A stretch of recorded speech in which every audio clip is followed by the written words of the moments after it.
قسم کھائی وہ کٹر مشرک ہے. فقد اشرکا وہ مشرک ہے.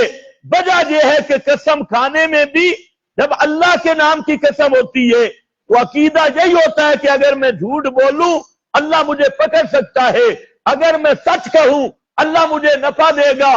ثواب عذاب اور پکڑ دکڑ یہ رب کے اختیار میں ہے.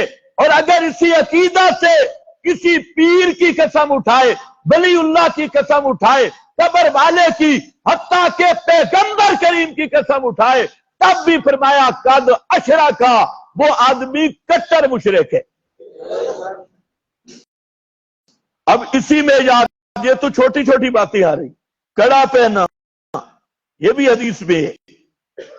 کڑا پہنا من سفرا, ہلکا من سفرا, سفرا پیتل, حدید, لوہا, کسی چیز کا کڑا پہنا. کڑے والی سرکاریں بھی آپ نے دیکھی ہوں گی. یہ کڑے پہنے یا خاص فیروزے والی انگوٹھی پہنی, پتھر تلاش کر کر کے خاص قسم کی انگوٹھی, اور عقیدہ یہ کہ میرا نفع نقصان, میرا رزق کا بست و کشاد, میری قسمت کے فیصلے اس خاص فیروزہ کے ساتھ معلق ہے.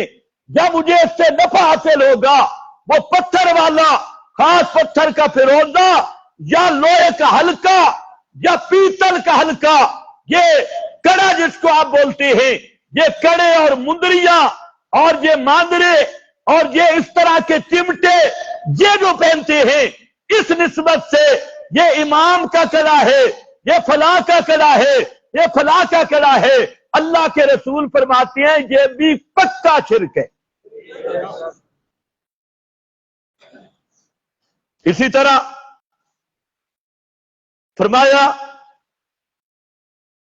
بدفعلی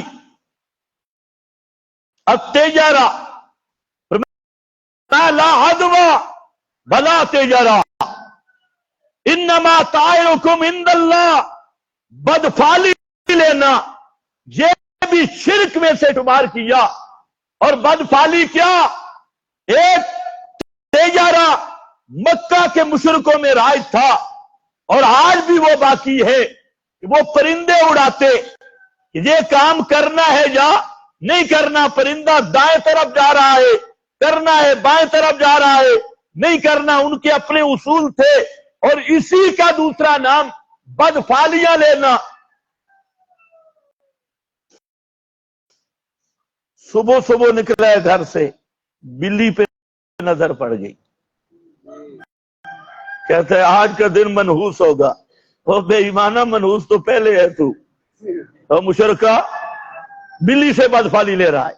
مرغی نے اذان دے دی, یہ بیچارہ ڈرا ہوا ہے, مرغی اذان دے رہی مرغی اذان دے رہی ہے تو مرغی نے کون سا جرم کی اذان دے دی.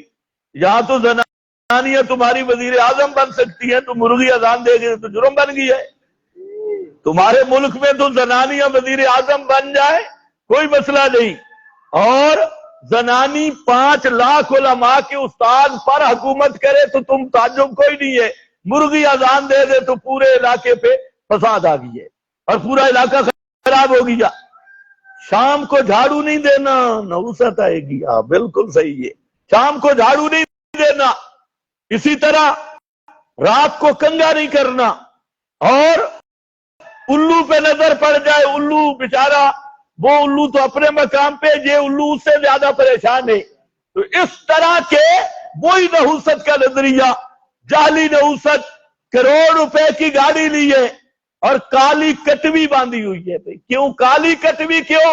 کہتے ہیں نظر نہ لگ جائے, نظر نہ لگ جائے. میں نے کہا پھر ہندوستان کا ہندو گدوی کی پوجا کرے وہ مشرک ہے, اور تو کٹوی کی پوجا کرے تو مسلمان ہے. شادی ہو گئی, ساتھ ایک لوہے کا رکھا ہوا ہے چھرا. یہ کیا ہے جی؟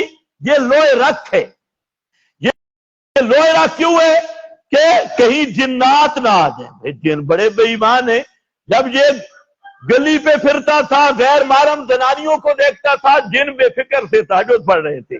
آج اس کی شادی ہو رہی ہے اور حق حلال کی بیوی آ گئی تو جنوں کو اب تکلیف ہے جی, جن مار جائیں گے. بچہ پیدا ہوا ہے ساتھ چھڑا رکھا ہوا ہے، یہ مسلمان ہے، یہ مسلمان نہیں، یہ وہ ہے وما یؤمن اکثرهم باللہ الا وهم مشرکون، یہ کٹر مشرک ہے، لاکھ دفعہ کلمہ پڑھے، جو لوہے کو مشکل کشا سمجھ رہا ہے، جو سفرہ اور پیتل کو مشکل کشا سمجھ رہا ہے، جو بلیوں اور الووں سے ڈر رہا ہے، یہ اور ان سے بدفالیاں لے رہا ہے، پیغمبر کریم نے فرمایا لا تیرۃ فی الاسلام، اسلام میں بدفالی کا تصور بھی نہیں ہے۔ اور آپ یہ ساری تلاش کرتے ہر علاقے میں بدفالیاں جدائیں، یہ یہاں سے آپ کو یہ سمجھانا ہے کہ ایمان کو خالص رکھنا ہے، لم یلبسوا ایمانہم بظلم، ظلم کے ساتھ نہ ملانا۔ اور اسی طرح آج فرقوں کو بھی دیکھ لو، فرقوں نے اپنا ایمان ظلم کے ساتھ ملایا، اور ظلم کفر ہوتا ہے، ظلم شرک ہوتا ہے، وہ ایمان کا دعویٰ بھی ہے۔ دعویٰ کیا ہے کہ ہم مومن ہیں،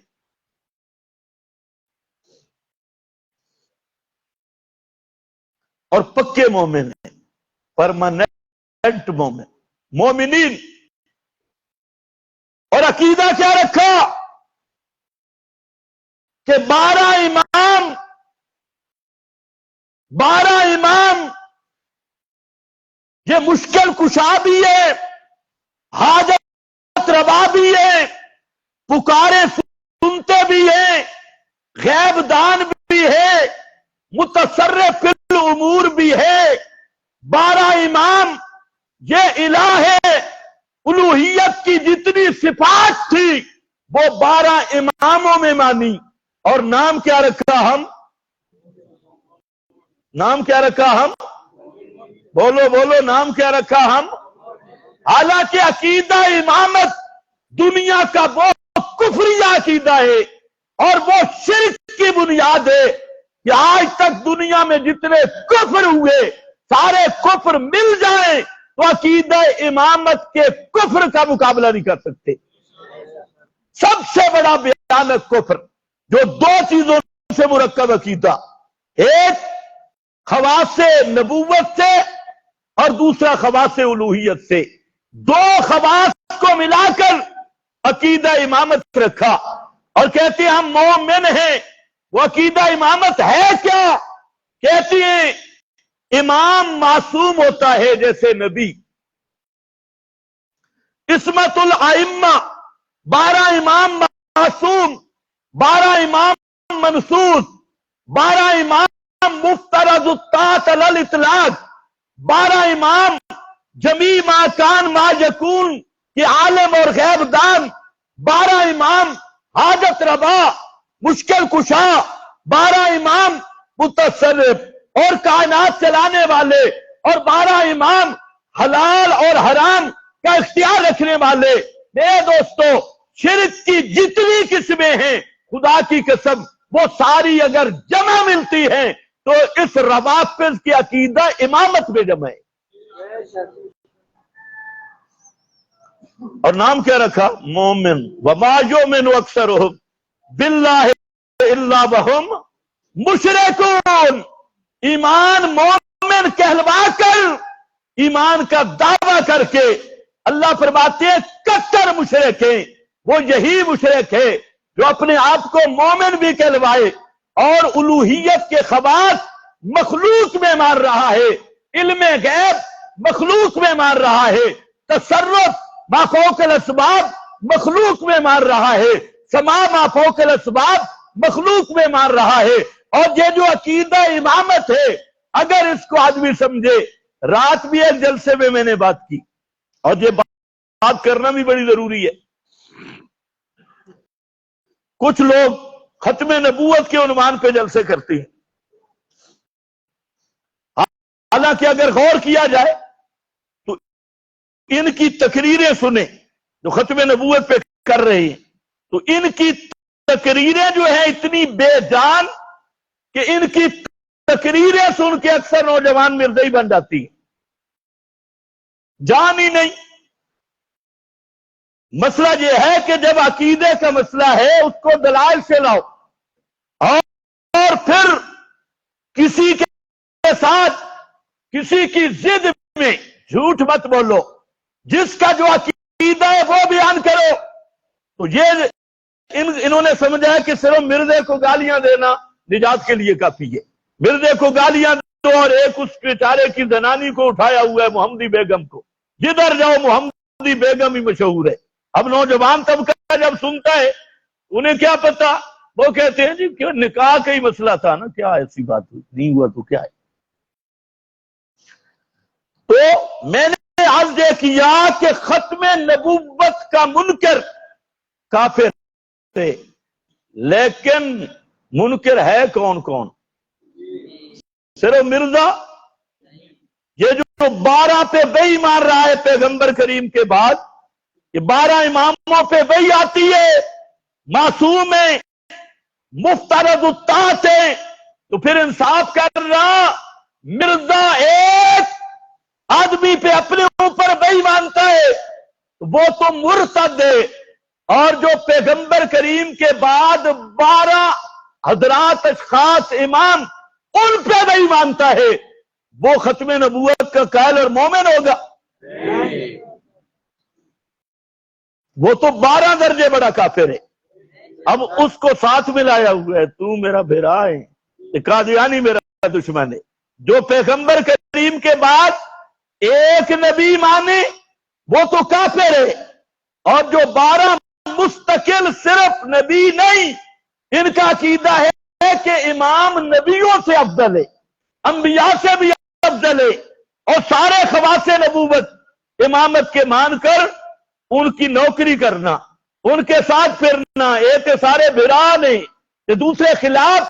تو بہرحال میں عرض کر رہا تھا ایمان میں تلبیس مت کرو، لم یلبسوا ایمانہم بظلم، اگر یہ شرط نہ پائی گئی ایمان کھڑا نہ ہوا، خدا کی قسم کسی عمل کا کوئی فائدہ نہیں ہوگا، اور سیدھے بلا حساب و کتاب جہنم جائیں گے۔ اسی کا ایک پہلو یہ بھی ہے، وہ بھی ذہن میں رکھنا کہ ایمان کی تلبیس جو سب سے زیادہ ہو رہی ہے اس وقت، یہ توحید فی الوہیت میں، عبادت میں الوہیت کے خواص مخلوق میں مانے جا رہے ہیں، ایک طرف 12 میں ماننے والے ہیں اور دوسری طرف لاکھوں اور ہزاروں میں ماننے والے ہیں۔ انہوں نے تو متعین کر لیے 12، اور یہ جو سننے اس سے تو متعین بھی نہیں ہوا۔ ہاں، جو بابا مر گیا مشکل کشا، حاجت روا، پکارے سننے والا، کوئی معیار ہی نہیں، تو 12 الہ ماننے والا وہ بھی کافر ہے، اور ہزاروں ماننے والا یہ بھی وما یؤمن اکثرهم باللہ الا وہم مشرکون کا مصداق اور صاف مسئلہ ہے۔ اور ایک وہ شرک ہے جس سے بچنا بڑا مشکل ہے، اور وہ شرک ہے شرک حاکمیت، اور اس کے بڑے تم بھی اس سے ذرا خیال کرو، اپنے ایمان کو بچاؤ۔ لم یلبسوا ایمانہم بظلم، ورنہ وما یؤمن اکثرهم باللہ الا وہم مشرکون۔ اس کے 3 محاذ ہیں۔ ایک محاذ یہ کہ اپنے مولوی اور پیر کو شریعت سازی کا اختیار دے دینا، مولوی اور پیر کو شریعت سازی کا اختیار دے دینا، اور مولوی اور پیر کی بات کو شرعی دلیل سمجھنا، اور کتاب و سنت کی پرواہ نہ کرنا، اس کے مقابل اپنے شیخ مولوی پیر اس کی رائے کو ترجیح دینا، یہ پہلا عنوان ہے شرک فی الحکم کا، اور یہ میں نہیں کہتا، قرآن کہتا ہے۔ آج آپ نے سنی ہے، جو نئے ہیں وہ توجہ کریں، پرانوں کا تو وظیفہ ہے۔ اتخذوا احبارہم ورہبانہم اربابا من دون اللہ، اتخذوا احبارہم، اس آیت کی وجہ سے مفہوم میں 3 عنوان ہیں۔ ایک عنوان یہ کہ حضرت عدی نے پوچھ لیا، اور وہاں جو حدیث ہے اس میں 2 لفظ آ رہے ہیں۔ ایک یہ کہ اللہ کے رسول قرآن نے ہم پہ ایک الزام قائم کیا کہ ہم اپنے مولویوں اور پیروں کو رب کہتے تھے، حالانکہ ہم نے کسی مولوی کو رب نہیں کہا، کسی پیر کو رب نہیں مانا، اور قرآن کہتے ہیں انہوں نے مولویوں پیروں کو کیا بنایا؟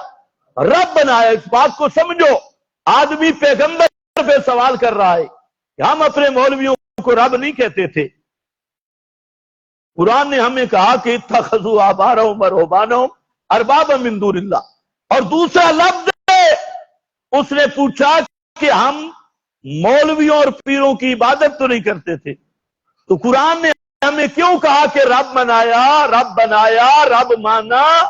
اب ذرا سنو، پیغمبر کریم نے فرمایا بتا، اللہ کی کتاب ایک چیز کو حلال کہتی تھی، مولوی اور پیر حرام کہتا تھا، کس کی بات مانتے تھے؟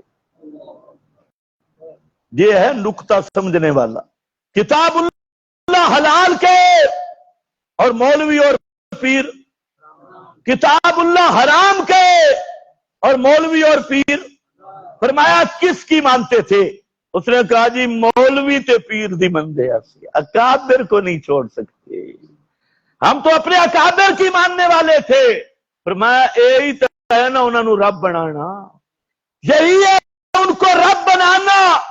اس حدیث میں ایک زبردست عنوان آپ نے دیا، اور جس حقیقت کی طرف اشارہ کیا کہ رب کی ربوبیت 2 طرح ہے۔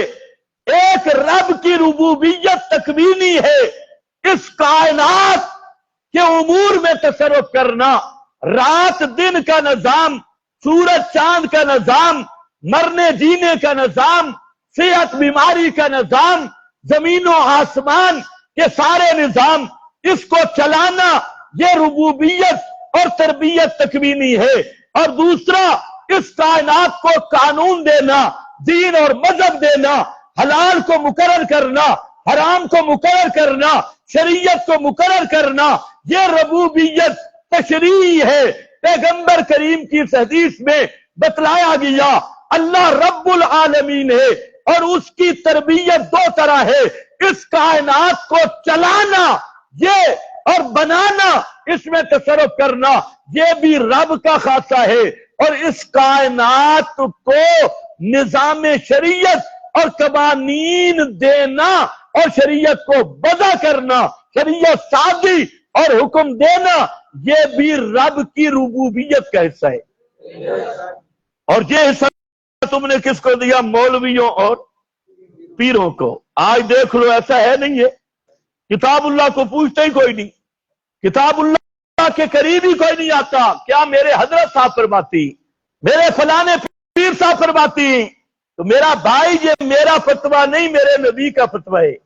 جو کتاب اللہ کے مقابل کسی مولوی اور پیر کی تقلید کرتا ہے اور اس پہ اعتماد کر کے اس کی بات حلت حرمت میں مانتا ہے، پیغمبر فرماتے ہیں وہ اس نے اس مولوی اور پیر کو رب بنا رکھا ہے۔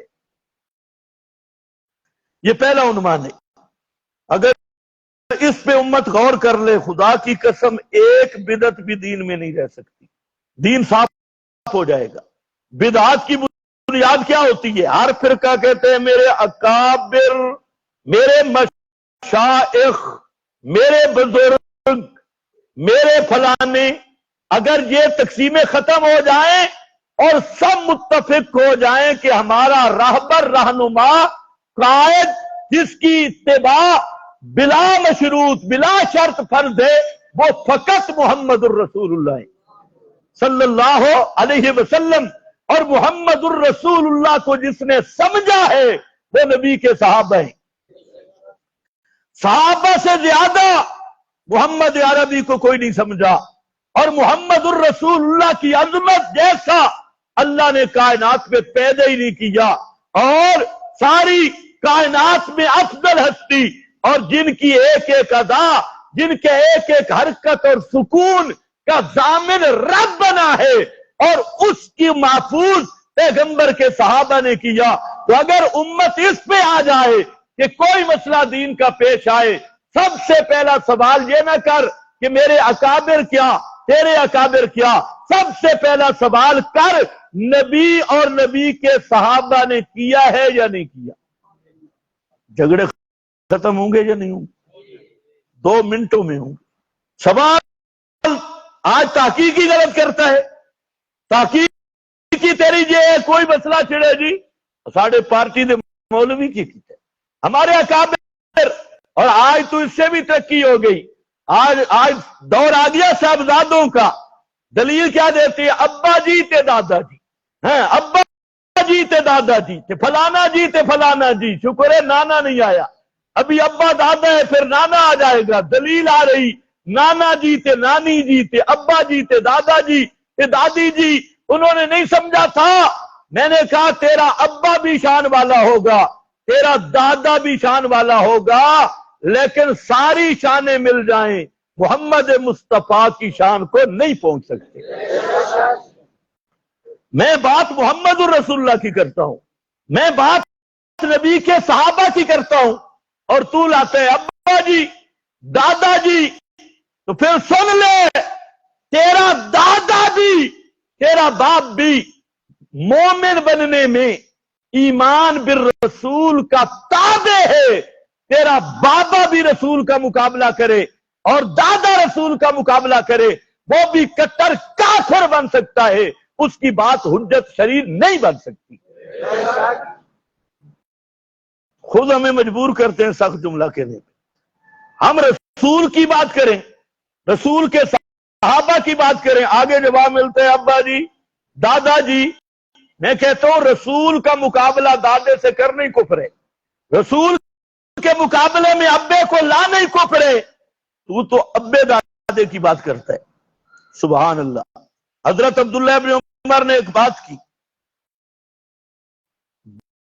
بیٹا کہنے لگا میں اپنی بیوی کو مسجد میں نہیں جانے دوں گا۔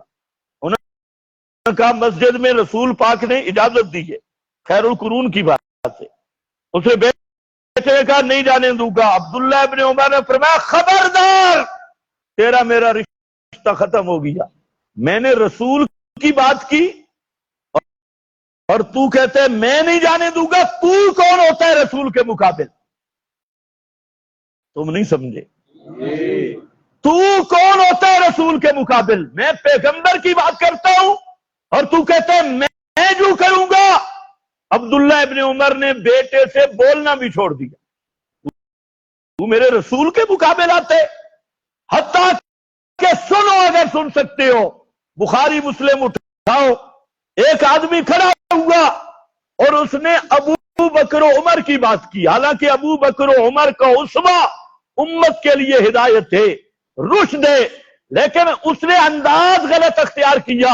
ایک آدمی حدیث بیان کر رہا تھا، دوسرے نے کہہ دیا کہ حضرت صدیق جو کہتے ہیں حضرت فاروق، انہوں نے کہا خبردار، میں محمد کی بات کرتا ہوں اور تو امتیوں کے نام لیتا ہے۔ ذرا غور ہے تمہارا، یہ امتی کون تھے؟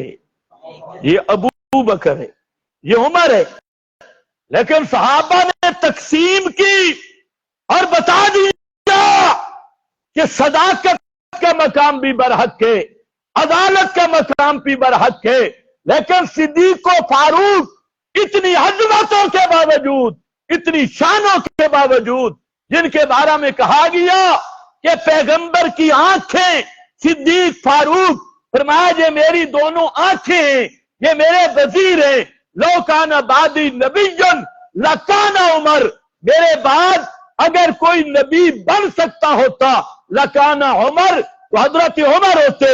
اتنی شانوں کے باوجود جب بات آ گئی تو صحابی کا انداز دیکھو، کہتے ہیں میں رسول کی بات کرتا ہوں اور تو امتیوں کی بات کرتا ہے۔ اب بتا، تیرا ابا جی ابو بکر صدیق سے بڑی شان والا ہے، فاروق اعظم سے دادا جی کی شان زیادہ ہے۔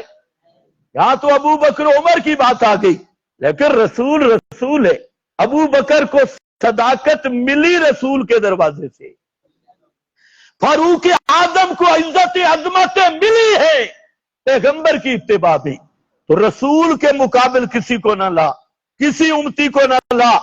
اور یہ جو لوگ جھوٹ بولتے ہیں جی یہ اماموں کی مانتے ہیں رسول کی نہیں مانتے، خدا کی قسم یہ انہیں جھوٹ بولتے ہوئے شرم آنی چاہیے۔ ہم کہتے ہیں رسول کے مقابل تو صحابی کی نہیں مانی جا سکتی، امام کون ہوتا ہے رسول کے مقابل؟ یہ پہلا عنوان ذہن میں رکھ لو کہ شریعت کے مقابل مولویوں، پیروں، اکابر، بزرگوں، اپنے اپنے فرقے، پارٹیاں، ہیڈ، ان کی اتباع کرنا یہ بھی کیا ہے؟ وَمَا يُؤْمِنُ أَكْثَرُهُمْ بِاللَّهِ إِلَّا وَهُمْ، یہ بھی کلمہ پڑھنے کے باوجود مشرک ہے، کلمہ بھی پڑھتا ہے، دعویٰ بھی ایمان کا ہے، لیکن ہے بھی مشرک۔ اور اسی کا جو تکلیف دہ عنوان ہے وہ ہے نظام اور قانون۔ نظام اور قانون میں اللہ کے قانون کو چھوڑ کر انگریز کے قانون کی اطاعت کرنا، کتاب و سنت کے قانون کو چھوڑ کر طاغوتی قوانین کی پیروی کرنا، اتباع کرنا، ان کو حق سمجھنا، ان پہ راضی ہونا۔ تو قرآن کہتا ہے ان اطعتموہم انکم لمشرکون، اگر تم نے اللہ رسول کے قانون کے مقابل شیطانی ابلیسی طاغوتی قانونوں کی اتباع کی، اللہ کی قسم تو مشرک ہو۔ ان اطعتموہم انکم، بولو بولو ذرا، لمشرکون، وقت اوپر ہو گیا ہے لیکن لمشرکون، کٹر مشرک ہو۔ تو آج پوری دنیا میں طاغوت، دجال، ابلیس کا ایک قانون چل رہا ہے جو کتاب و سنت کے مقابل تہذیب یہود کی، سیاست یہود کی، سیاست یہود کی، جمہوریت یہود کی، قوانین یہود کے، دجال کے، ابلیس کے، اور تو کلمہ پڑھ کے پھر بھی اس میں منہ ڈالے تو کیا بنے گا؟ وما یؤمنو، ایمان کا دعویٰ رکھنے کے باوجود، سفید داڑھی ہونے کے باوجود، حج اور عمرہ کرنے کے باوجود، اور لاکھوں استاد علماء کا استاد ہونے کے باوجود، جب طاغوتی نظام کو حق کہے گا تو اللہ کی قسم کٹر مشرک بنے گا۔ وہ واقعہ تو آپ نے سنا ہے، ایک فیصلے کی بات تھی، منافق اور توجہ ہے نا، وہ جو منافق تھا، منافق کیا ہوتا ہے؟ داڑھی بھی ہوتی ہے اس کی، پگڑی بھی، اور نمازی بھی ہوتا ہے، روزے دار بھی، تسبیح والا بزرگ، صوفی۔ جھگڑا بن گیا، اور جھگڑا بھی کس کا؟ زمین کا، زمین کا جھگڑا۔ اور نظر ثانی کرائی تھی کس سے؟ بولو نا، جو تمہیں یاد ہے وہ بولو، کس سے کرائی تھی؟ حضرت عمر نے کیسی نظر ثانی کی؟ زبردست نظر ثانی کی۔ اس نے کہا جی نبی پاک سے فیصلہ ہوا ہے، لیکن کہتے ہیں چلو جی، منافق کہتے ہیں فیصلہ تو ہو گیا ہے، تو اللہ کے نبی ہے نا مصروف ہیں، شاید توجہ سے کوئی پہلو رہ گیا ہو، تو حضرت عمر سے ذرا نظر ثانی تو کرا لینا۔ حضرت عمر کے پاس گئے، یہودی سمجھدار تھا، اس نے بتا دیا کہ ایک فیصلہ ہو بھی چکا ہے، اب یہ نظر ثانی کے لیے آیا۔ فاروق نے فرمایا ذرا مہلن ٹھہرون، ابھی آتا ہوں۔ اس نے سمجھا کوئی شاید قانون کی کتاب لے کے آ رہا ہے، اندر سے کوئی نئی شک ہے۔ تلوار آئی تو یہ ہوتا ہے، ایک فیصلہ کروانے والا صرف نظر ثانی، وہ تو فاروق اعظم قتل کر دیں، اور تو پوری زندگی طاغوت کے قانون میں گزارے اور پھر بھی کہے میں مسلمان ہوں، ساری انگریز کے قانون کے نیچے رہے، اسے انہی قوانین، اور جہاں تک بولیاں بھی شروع ہو گئی کہ آج کل کا جہاد الیکشن ہے، آج کل کا ووٹ آج کل کا جہاد الیکشن ہے، پرچی، ہم نے کلاشن رکھوا دی، پرچی تھمائی، دوڑ ہوتی ہے۔ آج کل جہاد یہ پرچی ہے۔ میں نے کہا مولانا خدا کے لیے مرزا قادیانی کو نبوت انگریز نے دی، اسی مشن پہ تھی، اور مرزا خود کہتا ہے کہ میری نبوت کے مقاصد میں سے پہلا مقصد یہ ہے کہ جہاد منسوخ ہے۔ کس نے کہا تھا؟ اب تم بھی نہیں بولو گے، کس نے کہا؟ مرزا کو نبی بنانے کا مقصد انگریز کا نبی ہے، انگریزوں نے بنایا، اور کس بیس پہ بنایا کہ جہاد ختم، تلوار والا جہاد ختم۔ وہ کہتے ہیں آج کا جہاد مناظرہ کرنا ہے، آج کا جہاد قلم ہے، لہذا جو اصل پیغمبری قتال جہاد تھا وہ ختم۔ تو مرزا کافر بن گیا، اور یہی اس کا مقصد تھا۔ اور مولانا تو کہے کہ آج کا جہاد الیکشن، اور آج کا جہاد جمہوریت، اور آج کا جہاد یہ انگریز کی لونڈی، اس کو پالنا ہے۔ بتا خدا کے خوف کر، اور بتا مرزا کافر کیوں ہے، تو مسلمان کیوں ہے؟ ایک اور اٹھا مبلغ دین کٹر قادیانی اور مرزائی، یہ جتنے جہاد کے مخالف لوگ ہیں، یاد رکھو یہ سب مرزا کی ذریت ہے، چاہے وردی میں ہیں چاہے بغیر وردی میں ہیں۔ اگر ان کا ڈیٹا نکالو یہ کٹر قادیانی ہوں گے، ورنہ محمدی دعوت وہ قرآن اور جہاد والی دعوت ہے۔ محمد الرسول اللہ کی پوری زندگی قرآن کا بیان ہے اور جہاد کا انتظام ہے۔ قرآن اور جہاد محمد مصطفیٰ، سیف محمد مصطفیٰ، تلوار محمد الرسول اللہ، قتال محمد الرسول اللہ صلی اللہ علیہ وسلم، آپ کی پوری صورت یہی ہے۔ آج جہاد کو دہشت گردی کہنا اور جہاد پہ پابندیاں، آیات کو نکالنا، ان پہ اعتراضات، تو یہ کون سی فکر ہے؟ یہ مرزا قادیانی کی فکر ہے اور اس شیطان کی فکر ہے۔ یہ فکر صوفیوں میں بھی آ گئی۔ ایک مولوی صاحب کہہ رہے تھے جہاد تو ہم مانتے ہیں لیکن وقت نہیں آیا۔ نماز تو فرض ہوتی ہے جب وقت ہے، وقت نہیں آیا۔ میں نے کہا مولانا ابھی وقت امام باڑوں میں حلوے کھانے کے اور ادھر ادھر پھرنے کا، مدے چھٹے کرنے کا وقت ہے، وقت نہیں آیا۔ اور ظالمہ قرآن کیا کہتے ہیں؟ قاتلو حتی لا تکون فتنہ، جب تک کفر اور شرک کا دور ہے اس وقت تک جہاد کا وقت ہی وقت ہے۔ قاتلو حتی لا تکون فتنہ، پیغمبر نے فرمایا الجہاد ماضٍ الی یوم القیامہ، کہتے وقت ہی نہیں۔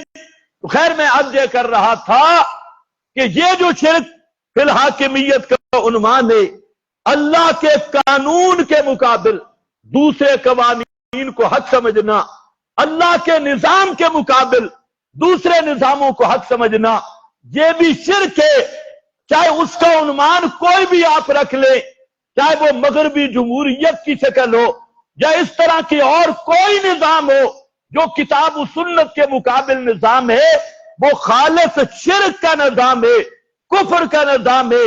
اور اگر لم یلبسوا ایمانہم بظلم پہ رہنا ہے، اپنے ایمان کو خالص کرنا ہے، طاغوت کے ہر نظام کا انکار کرنا ہوگا، ابلیس کے ہر نظام کا انکار کر۔ من یکفر بالطاغوت ویؤمن باللہ، اس کی محنت کرنی ہوگی اور اس کے لیے لوگوں کو تیار کرنا ہوگا کہ محمد الرسول اللہ کا قانون کیا ہے۔